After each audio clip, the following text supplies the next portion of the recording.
Ang pangarap daw niya ay maging isang nurse. Kaya siya ay may dala na injection. Tuturuan ko kayo sa lahat sa puwet. Wag naman. Tuturuan Hindi lang sa puwet. Ay, wag. Mali yun, baby. Hindi nagtuturok sa puwet.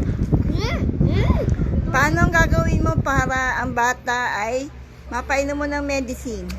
Idadaw yung lollipop sa medicine. Yun na, effective. Paano pag ang bata ayaw kumain ng gulay, mga besit? Pakinggan nyo yung sasabihin ni Baby Faith. Anong gagawin? Pag hindi ka kumain ng gulay, hindi kita bibigyan ng lollipop. Pagtapos mo kumain ng gulay, bibigyan ko ikaw ng lollipop. Ganun ang ano. Ano pang gagawin mo? Bukod sa pagkain ng lollipop, ano pang pwedeng paraan para ang bata na katulad mo ay gumaling sa sakit? Anong ginawa mo para gumaling ka sa sakit mo nga pala, baby? Nagadito toast ko tsaka na-period ng gamot sa akin.